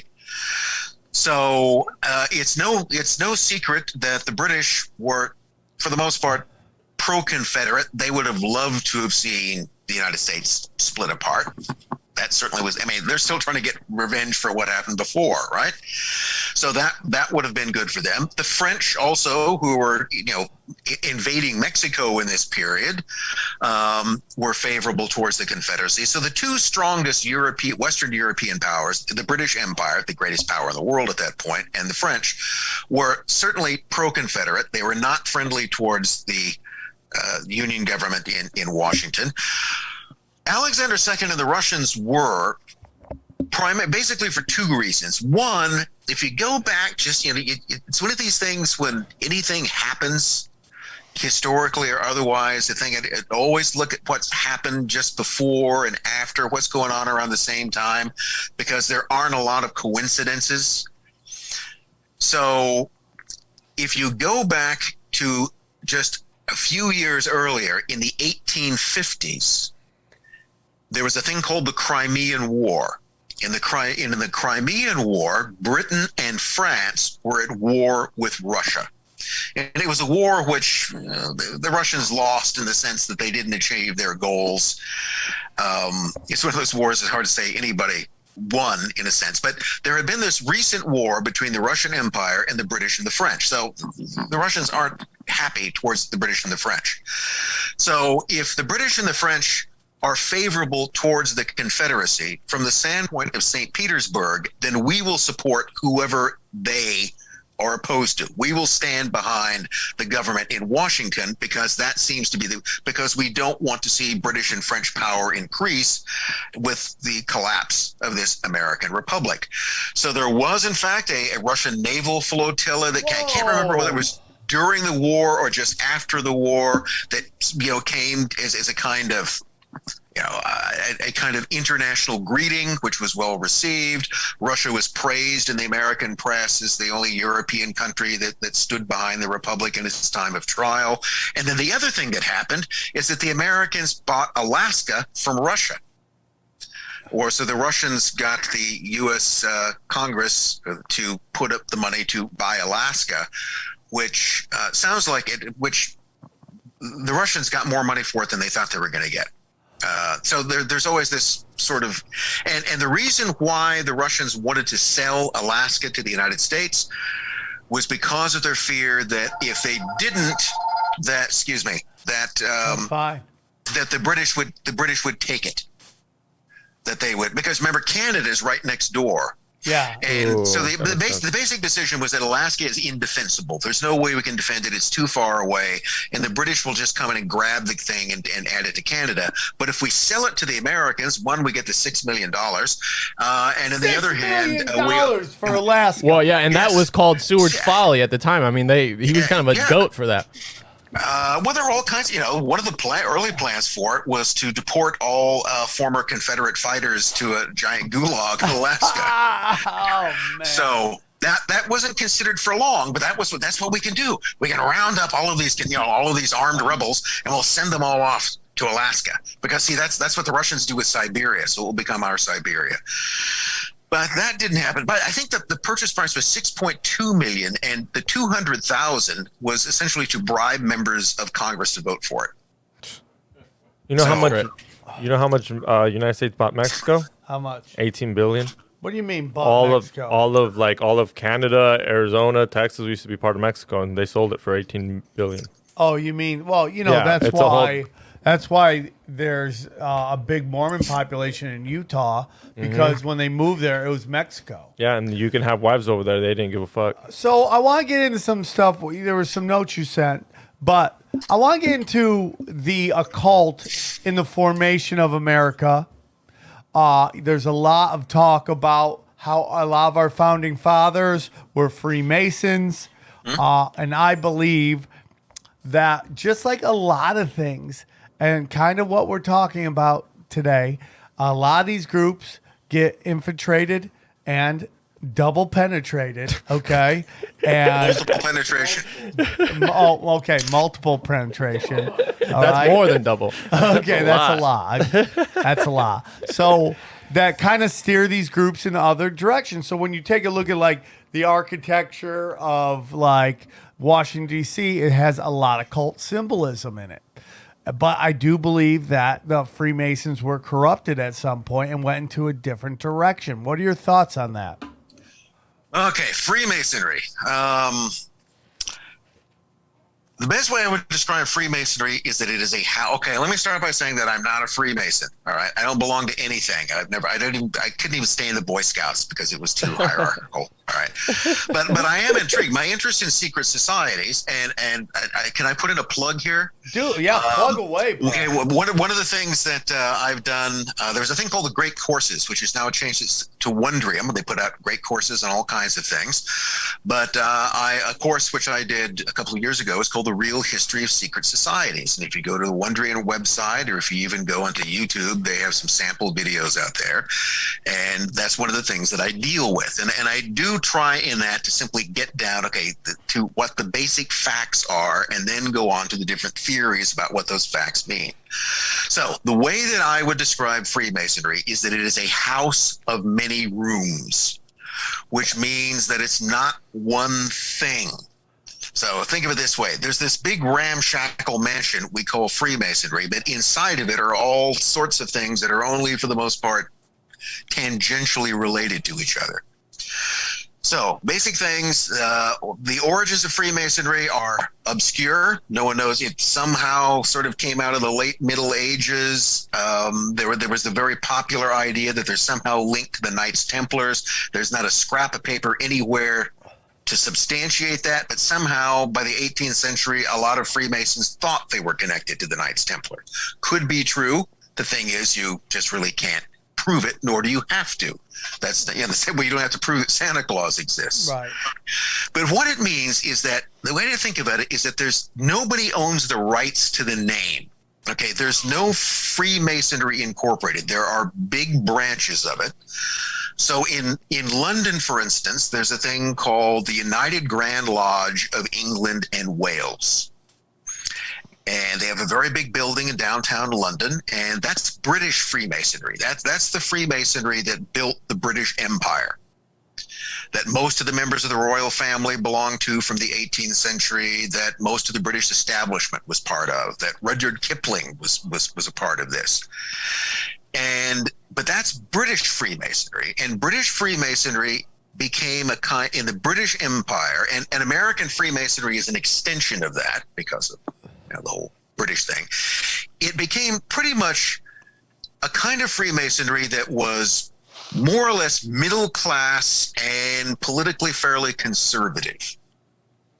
So you could say that British Freemasonry in the British Empire and in the United States, by extension, Freemasonry became the secret society of the establishment. So, for instance, if you were to go back, even today, but certainly in the 19th century, to become an American Freemason required a certain amount of money because there was a lot of regalia you had to buy. And there's a reason for that, because adding costs onto membership in an organization keeps out the riffraff. Yeah. So most people who became Freemasons, not all, but most, tended to be well off, and therefore it was, as a Marxist would put it, Freemasonry became another symbol of the bourgeoisie, which it basically did. But there's another side to Freemasonry, and that's French Grand Orient Freemasonry. Ooh. So in Paris, another kind of Freemasonry arose, and it was centered around a big lodge, a kind of controlling organization called the Grand Orient, the Great Eastern Lodge. And the Great Eastern Lodge first showed itself historically in its involvement in the French Revolution. So did Freemasons create the French Revolution? No, but were there a hell of a lot of them running around in influential lists? Yes. Okay. In the same way that if you look at the American Revolution, you tend to find that George Washington is a Freemason, Benjamin Franklin is a Freemason, also a French Freemason as well. Benjamin Franklin's a very strange guy. Very strange guy. Thomas Paine, Thomas Jefferson, almost certainly, you can't find his name on any lodge rolls, but considering all the glowing view that he had of Freemasonry and his personal views, it's almost certain that he was. So sometimes you can identify people, sometimes you can't. Because these are private organizations and the membership records are private, and people can either advertise this or not. But French Freemasonry, through its connection, became much more radicalized. And so if you look at Freemasonry in France or in Italy or Spain or even Germany and then into Russia, Russian Freemasonry is an extension of French Freemasonry. Grand Orient Freemasonry tended to be revolutionary and radical in its views. And therefore, this one of the differences you can find is that English Freemasons tended to be establishment and fairly conservative, not all of them. European continental Freemasons tended to often be connected with what would be considered to be radical or revolutionary causes. So now the two things generally that in any kind of Freemasonry, the standard rules, remember the rules, how things are supposed to operate, the two things that you're supposed to avoid, you're never supposed to discuss in lodge meetings are politics or religion. Those aren't supposed to be involved in it. On the other hand, people talk about politics and religion because people will do what people will do. The other thing to keep in mind is that this is what happens in not just a Masonic, but any kind of self-selecting secret society, any kind of lodge organization. A group of people choose as new members people who are considered to be part of their, they're going to choose like-minded people. Right. So a lodge is basically full of like-minded. You all have something in common or you wouldn't be there. Right, I agree. And when it's a system in which everyone in the lodge has to agree on the admission of a new member, then you get a good deal of like-minded people. Now, so that means that whatever their connection with Freemasonry and its rites and rituals, they probably also share common views in things like politics. So you have a lodge meeting. You go through, you initiate new members, everybody dresses up in their costumes, you do this. Now, on the other hand, when the lodge meeting is over, the same group of people are there. And then you can start to talk about politics.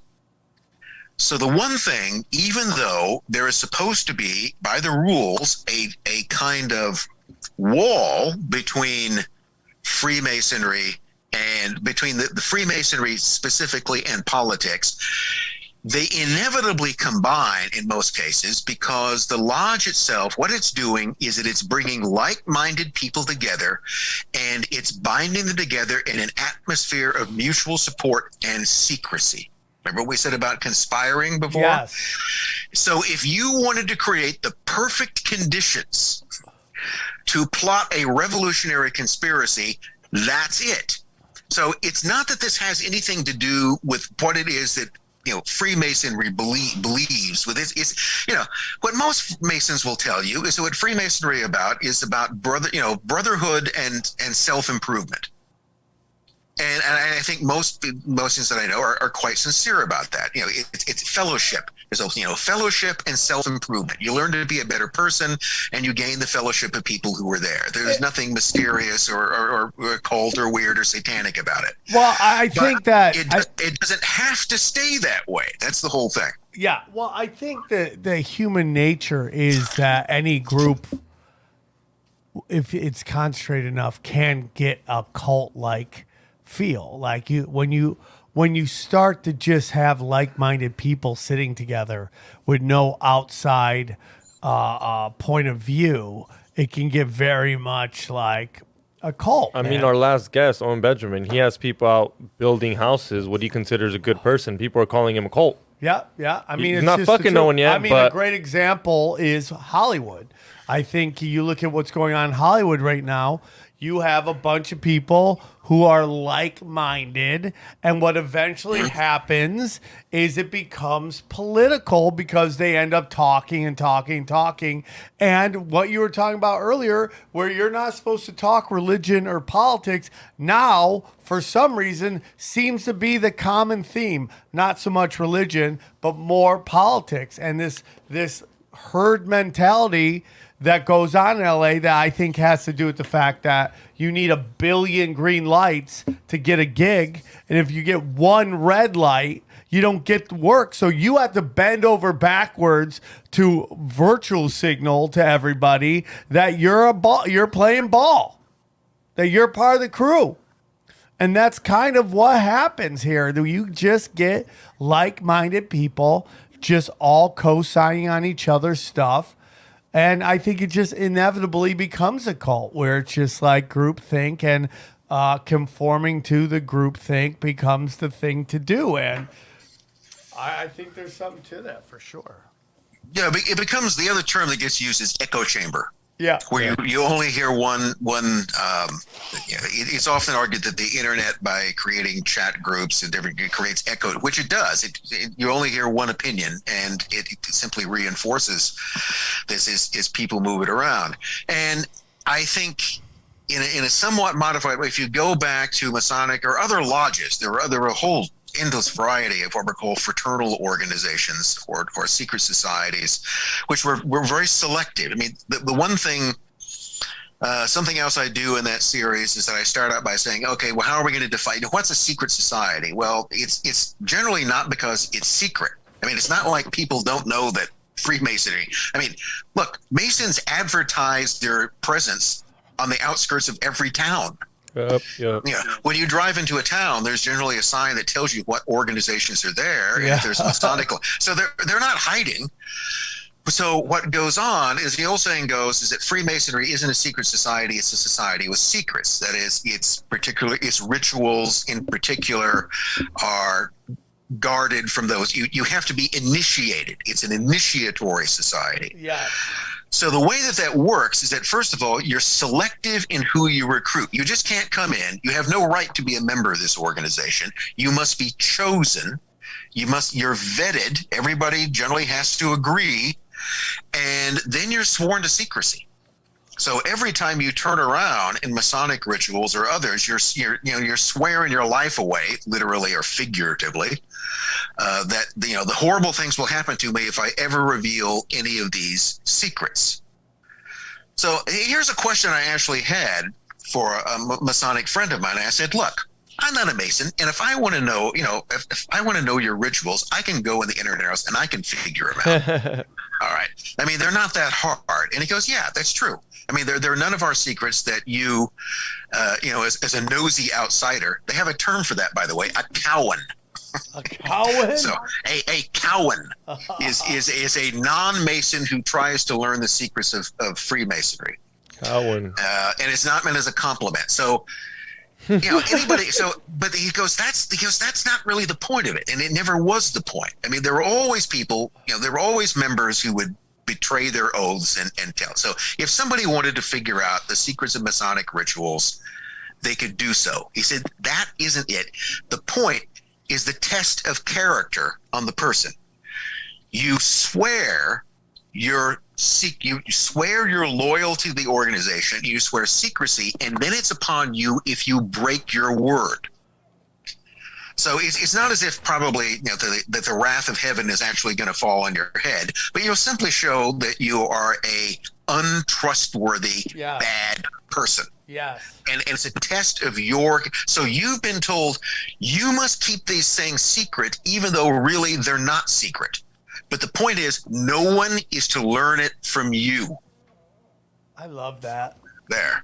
And that's the way that this kind of made sense. It was always the sort of test on the character and loyalty of the person who was initiated, and they were told that they had to guard secrets that really weren't secrets, but they weren't going to divulge them. And it's the thing about, I think, Freemasonry, why it comes up, is that yes, it is a system that can and often has been easily corrupted for political or other purposes.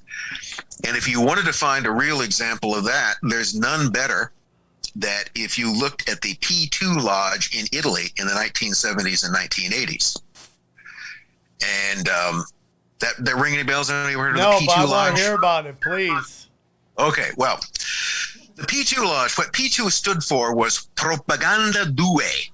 Propaganda Lodge number 2. Okay, that ought to tell you something right there. Yep. You got a lodge whose name is Propaganda, and it's number 2, which means was there a number 1? There must be a number 1. And indeed there was. But what this went back to is that it went all the way back to Italy when Italy was unified in the 19th century, and the whole Italian national movement was dominated by people like Giuseppe Mazzini and Giuseppe Garibaldi, and they were Freemasons. And Freemasonry was used as a means to create this revolutionary nationalist movement. So what it was that Freemasons like Mazzini and Garibaldi felt that they had effectively unified Italy. But they had to unify it under the monarch. They had to, do it under the Sardinian monarchy. And the point was that Italian Freemasons were all Republicans. They were not. Now, they didn't really like monarchy, but they had to make a deal. They had to make a compromise. And the compromise is that we get a unified Italy, but we get this stupid king.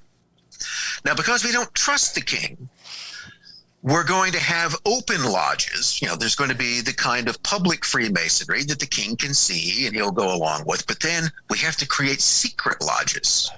Because you see, really, in the long term, we want to undermine and overthrow this monarchy. And to do that, we have to have secret lodges.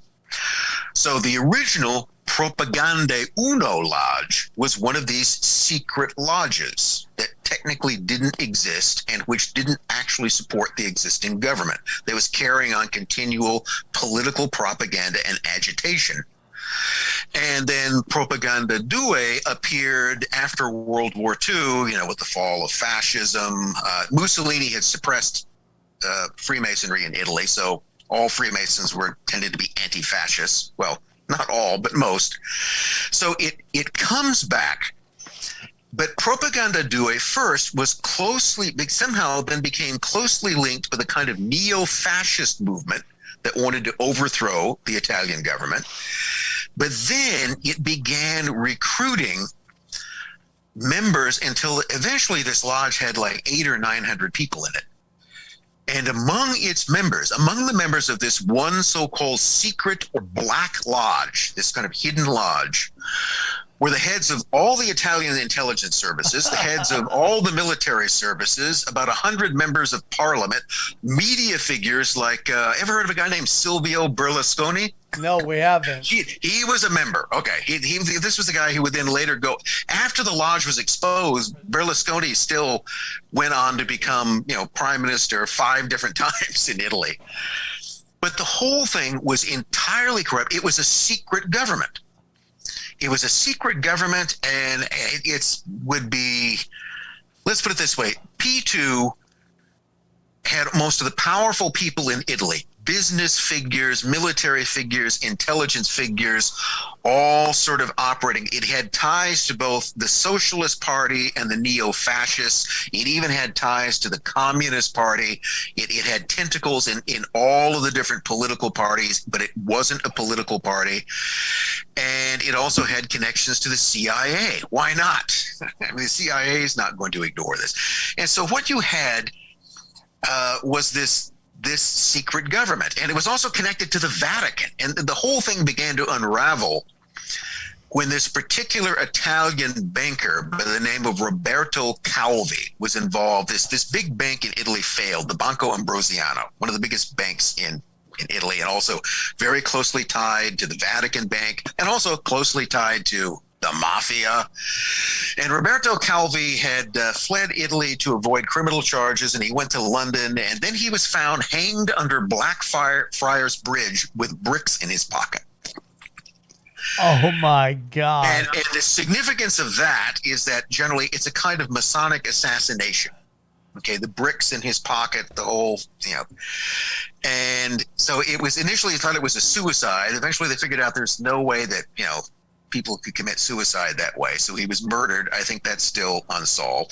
But the whole Banco Ambrosiano thing then opened up more and more and more. And that's what eventually exposed the presence of P2, that all of these people were members of this one weird, one strange Masonic lodge. And that then set off a whole series of criminal trials that, resulted in criminal convictions and then acquittals and then more criminal convictions and more acquittals. None of the principals ever seemed to spend any real time in jail, or they suddenly were poisoned in jail. There's a whole series of murders connected to it. Oh my God. And so P2 was then exposed, and what this led to by the end of the 1980s was pretty much the collapse of the whole Italian political system. I mean, parties collapsed, and because everything was seen as being corrupted. By the way, nothing really changed after that. It continued to be corrupted, but there was this exposure and this huge scandal that swept the whole country. But behind this was this secret, this Masonic lodge that even the official Masonic lodge pretended that it didn't recognize, even though that it did. And there were ties between the P2 lodge and other lodges in Spain, with Juan Perón and his return to power in Argentina. For a while, when the head of P2 had to flee, he fled off to Argentina, and then he initiated Juan Perón into this lodge. So it's a story which we still only know parts of, but that gives you an idea of the sort of secret side of history. Remember, the P2 lodge wasn't political. It wasn't. It was really just about power. It was a way to exercise power through all of the different, people were voting for different political parties that they thought were opposed to each other. And what you don't realize is that they all belong to the same Masonic lodge. Yes, that's exactly what's happened in this country, right and left, D's and R's. All are dancing to the same dance. So you're bringing up Freemasons, assassinations, and you brought him up earlier. Can you tell us a little bit about James Shelby Downard? James Shelby. Okay, if you go into another thing, which I have probably too much curiosity about, there's a guy by the name of James Shelby Downard who, let's say, is usually ranked as a kind of obscure American conspiracy theorist from the middle of the 20th century. So Downard was born around, I think he was born in like 1912, 1913, died in the 1990s, had a fairly long life, didn't really become very active on the so-called conspiracy scene or the conspirosphere until really the 1970s and 80s. And it was one of these things that, his writings would sort of initially be apparently mimeographed and then circulated around, and there were tapes of him giving talks on different subjects. Downard is... it's difficult to describe. I'm pretty sure that Downard was insane. Now, by that I mean he was definitely paranoid. That doesn't necessarily mean he's insane, but he had a very strange view of the world. And if anybody wanted an introduction to it, there's a book by Adam Gorightly called James Shelby Downard's Mystical War. It's a very short book, and Adam Gorightly, and I contribute to this, is going to come out with an expanded version of that pretty soon, I hope. That's one of the things that's coming. That sort of gives you an introduction to it. And then also, Farrell House, publisher, some years back, published Downard's autobiography, or at least part of his autobiography, and it sort of describes the experiences in his childhood and up through early adulthood, and it's called The Carnivals of Life and Death. That is one of the few books I've ever read. I've read quite a few of them, but that's one of the few books I've ever read that while reading it, I would get so frustrated and disgusted by what I was reading, I would literally throw it against the wall. I would go, I don't know how you expect me to believe this crap. And I would throw it. Because it just told the story that seemed to be completely unbelievable. And there's no way I can do it justice here, except that try to imagine a childhood growing up in 1920s Texas and Oklahoma, where he grew up, places like Dallas and Ardmore, Oklahoma, and you're growing up in a world in which your parents are apparently conspiring to kill you, but conspiring to have you murdered in elaborate ways by sort of like weird Ku Klux Klan Masonic neighbors in some kind of ritual sacrifice. That again, now you're going to say that doesn't make any sense. Well, it really doesn't, but it's this sort of nightmarish description of a child sort of growing up with all of these sort of currents of very strange conspiracy and adult actions going on around you, and it creates this. Downard's world is a world of total paranoia. Okay, everything and everyone is out to get you in some way. That there's always sort of ulterior motives as to whatever is going on, and much of what he describes is just seemingly unbelievable. And really, I can't think even practically that most of it ever happened. But the point is, where does this idea get into somebody's head? But the other thing about it is that amongst all of this madness, he's talking about real places and real people. So for a long time, there was a debate in certain circles as to whether or not James Shelby Downard was a real person, and an opinion was divided on that. Some would argue that he was a literary invention of Adam Parfrey, or the group of people got together and decided we're going to create this goofy character, and we'll all come up with different weird things for him to do. People do that, so that he never actually existed. So one of the things that I started out, you can find it various places on the web. It's been published. It's an article I wrote, which continues to expand as I find more, called Searching for James Shelby Downard. It has another title you can find it under, is a thing called In the Limbo of Lost Memories, because that's what Downard would often talk about. He was trying to recover memories of things that had happened to him. But what I determined of that is that yes, he was a real guy. He absolutely was real. And if you go through his autobiography and you look at the people he met and when they meet them, they're all real. So on one level, he's talking about real people and real events in real places, but he's casting them in very, very strange. He's adding his own sort of strange experiences to this. So it's not just this sort of tale told by a madman that makes no sense. It actually has this real structure to it. But it's this sort of the best I can come to is to sort of, if you were going to make a movie out of this, the only person who could do it justice is David Lynch. All right.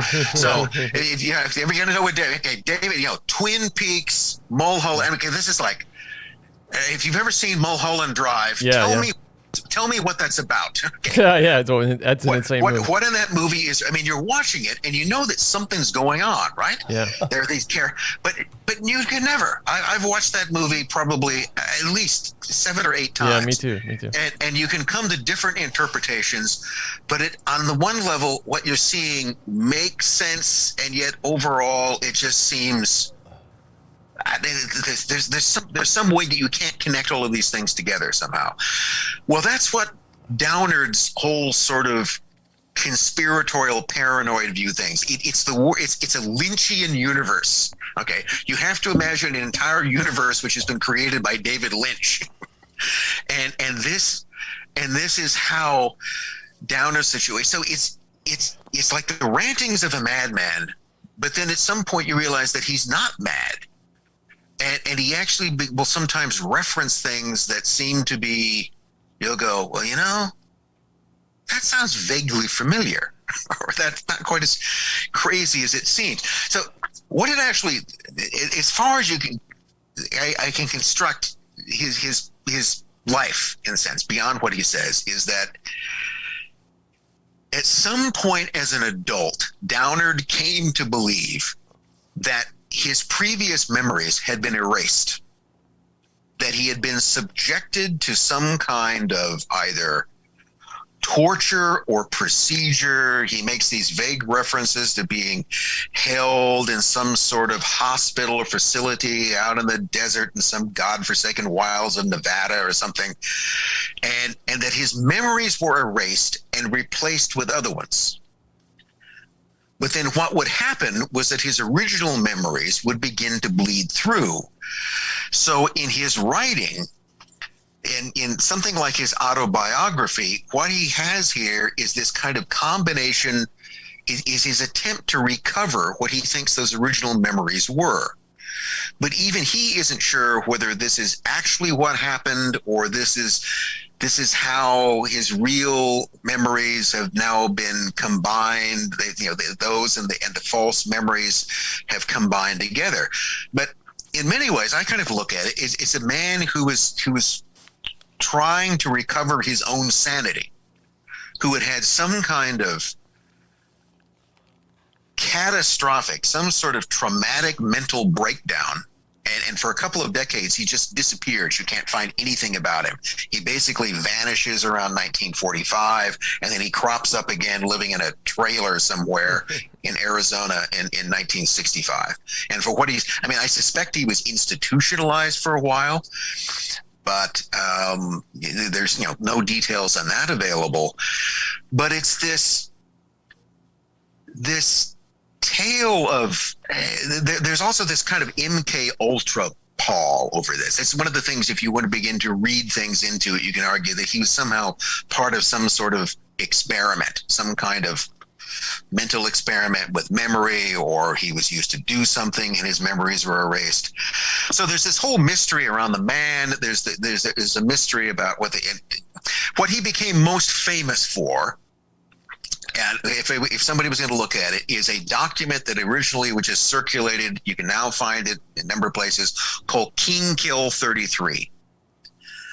King Kill 33 was Downard's sort of Lynchian take on the JFK assassination. So yes, now we've gone to the JFK assassination. Yes, does involve Bigfoot. But his whole view of this was that the JFK assassination was an elaborately orchestrated ritual sacrifice. There's talk about that for sure. And well, if you find talk, most of that probably goes back to Downard. I'm not, there are others, but the idea this was a ritual sacrifice, and so Downard was very much into this thing he called mystical toponymy, which meant the mystical or occult significance of place names. So if you go through King Kill 33, he will explain to you why Dealey Plaza is particularly significant for this, and it's significant because of its proximity to the 33rd degree of latitude. The Kennedy name has mystical associations, and that all of this, in his view, is also connected to this kind of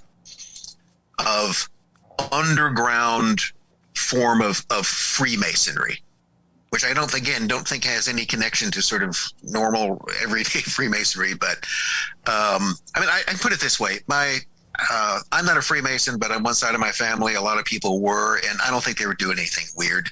Well, I don't know, but they weren't doing anything particularly weird, but it would be hard to put them into this kind of unit. But again, it's that house of many rooms. It's a label under which a lot of things can operate. And he's always talking about mystical Freemasons and sex rights and a lot of it seems to revolve around his wife, this woman that he married, and who then he believed became this kind of sort of high priestess in various bizarre occult sexual rites. And it's one of those things that it's kind of fascinating because, again, while much of it just seems to be one guy's mental problems put on paper, they're fit into a real world, and it comes back to this question again: is that like how much of this could be true? Because I'll guarantee you this: if James Shelby Downard wasn't batshit crazy, if what he's talking about was mostly true, then we live in a much stranger, weirder, more dangerous world than you could ever imagine. I don't think any of us really want to do that, do we? Well, I think that's a big part of why a lot of people don't like to talk conspiracies, don't like conspiracy theorists, because it exposes them to a world that they're afraid of. A lot of people bring kids into the world and they don't want to think they live in this chaotic world. People got pregnant during COVID. What was wrong with you? Yeah. Well, I had them before, thank God. You were right before, but though. the point is this, is that, there's always a little truth in everything. To what extent, I don't know. And sometimes I think, and I'm not saying about this gentleman, but sometimes there are people who are pushed forward that say crazy stuff to make the truth community look nuts. But when you break down what they're actually saying, because at the time that everybody becomes exposed to them, they look crazy. But as time goes by, you go, oh, he was right about a lot. I'd say that about Alex Jones. I was about to say Alex Jones is like the main guy. You want, right? But so my question as we wrap it up here, because I appreciate you spending time with me, my question to you is this. How much of his writings, as we look back on it, seem to have become true or have some truth to them? Well, I think he makes references, and I'm looking forward, he makes references in his autobiography to again, another kind of obscure figure by the name of Arthur Manby, who was an Englishman who came over to the United States around the turn of the 20th century and moved to Taos, New Mexico, and became the sort of terror of the place for the next 20 years, trying to accumulate ownership of all of these land grants, and formed his own secret society, his own sort of murder group. I mean, Manby was on the one hand this sort of occult adept combined with a criminal. He was also a Freemason, by the way, but I think that's, it's only a minor aspect of Manby. And the thing is you could find, there are very few mentions of Manby anywhere. And yet he shows up as someone who is a kid. He, of course, is like Downard mentions his mother going off and holding court with Manby. And then there are references to Manby's activities in Mexico and his shenanigans with mines and with these counterfeit bills called $1 million gold certificates. Yes, it's actually a certificate. It's like $1 million in gold, which aren't supposed, which kind of exist, but then don't exist. I mean, they were never supposed to be in circulation.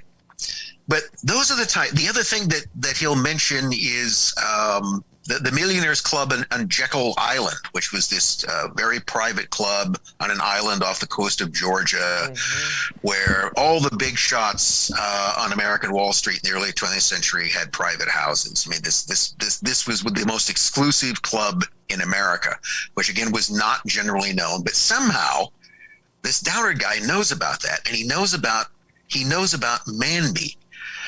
And I think the main thing that sort of goes ahead with this is that what Downard, if he's warning about anything, other than, again, being this kind of litany of insanity, but if there's any kind of warning to be taken out, it's this constant thing about that there are people who are mentally manipulating. You know, he argues that his mind, what he's basically describing is this kind of psychic rape, this kind of mental manipulation, that someone messed with his mind. And the implicit warning of what he's saying is that there is people, all of us are having our minds messed with. And it can distort our whole view of reality. Yeah. And while I think that while you can dismiss that as simply paranoid delusion, what you have to compare that with is that if you look around you, if you're reasonably aware and you look at the world around you and you look at your own experiences and you look at other people, can you really say that that doesn't happen? It does in some degree. It's like influencers. There's this whole thing, and the people that are using this term of the whole internet as a mechanism for gathering huge amounts of information, which, let's face it, is really what Facebook and the rest of them are after. They want to know what you're interested in. And the thing to keep in mind is that everything you click on, every YouTube video you click on, every link you click on is revealing a psychological profile. Oh. And eventually those things can be used to map out your mind. And that's the kind of data, that's the type of thing that can be collected. And then the question to ask yourself, without being too paranoid about it, is what the hell are they going to do with that? Are they just going to try to sell you things? Or are they going to find out other ways to manipulate you? And that's the only thing I kind of see. If there's and there's a big if there is a cautionary element or tale anywhere in the Downard saga, it's in this idea of mass psychological manipulation. And I think that now, particularly with the advent of the digital age, the means to do that has achieved almost alchemical proportions. I completely agree with all that. It's like that's scary. There is no reality. There's perception, and we are allowing the internet and outside influences to affect our perception and change the prism in which we see everything. And I think that is both scary and, if you harness it correctly, beautiful. I mean, it's like the power of positive thinking. It's like empower. It's like abundance and all those things. When you practice these things, things start changing for your life. So I think it can be used for both good and evil. Manifest it. He has a bunch of wonderful books. I hope you guys check it out. I will include the links to all of his books. If there is a website you would prefer, Rick, please let me know. But he's got Secret Agent 666, Aleister Crowley, British Intelligence Occult, The Real History of Secret Societies, Wall Street, and the Russian Revolution. I'm going to get that book. Trust No One, The Secret Society, Sid Riley, Crimes of the Century, Selective History of Infamy, and Aleister Crowley, Agent 666. All those books are right down my alley. And I hope that the Swarm buys a bunch of them. Final thoughts, sir? Well, we've been talking about a lot. It's there's always more. This is what keeps me interested in mysteries, is that there's always more to learn. Okay, never assume you know everything. Trust no one. I think if nothing else, we're kind of living in an atmosphere right now where and I think in some cases you have to question your sanity on a daily basis because you're being told one thing and you observe something else. That's the way I feel. I'm being told that all of these terrible things are happening, and I look around me and I don't see this. It doesn't seem, the way I'm told things are isn't the way that I actually see them. I don't see Santa Claus. All right. I don't see what that's there. And I think it's, you got to trust in your own perceptions. Okay. And if you don't see it, the reason is it's almost certainly not there, or you're not looking hard enough. I totally agree with that. I 100% agree with that. And, you know, we've been having a lot of great episodes. This is obviously one of them as well. And, you know, they talk a lot about, you know, the powers that be want to change the laws of God and nature. And that's kind of what the original sin was, is that, you know, man thinks he could change the rules and change the laws. And, you know, a lot of these secret societies are trying to do that. They got dark arts, occult history and beliefs, and they think they can flip a lot of stuff. And we see it happening in real time in pop culture. But, you know, I find when I get off the internet, I get off social media, I don't interact, all that stuff kind of goes away. And we do live in a beautiful place. And that's kind of what we got to look at. Rick, one more time, where can they find you? Well, the best place to look for my works, particularly the crimes of the century and secret societies, is on the Wondrium website, WONDRIUM. It used to be called Great Courses, still is. The Wondrium is the place you can find my work. I'm also working now. One of the things that I'm writing on for them, it will be a 24-episode Secrets of the Occult. So I continue my unhealthy interest, and hopefully that will be out sometime next year. And how do you spell the website? Wondrium, WONDRIUM. Wondrium. All right, Wondrium. All right, I'll make sure that. Please, you have our email. Please email us any links you want us to include in the description. I appreciate you coming on. It was a great conversation. It was my pleasure. Enjoyed talking to you. And we'd love to have you back whenever you're ready to deal with us again. So thank you very much. We appreciate you, Rick. You came, you kicked a whole lot of butt. I appreciate your time with us and look forward to doing it again. I love you all very much, and I hope to see you in Miami. Take care, everybody. Thanks for joining us again, and I love you, Swarm. Have a great week. We go deep, homeboy. Aaron, open your mind. Drink from the fountain of knowledge. There's lizard people everywhere. That's some interdimensional shit. Wake up, Aaron. This is only the beginning. Dude, you just blew my mind. Tinfoil hat.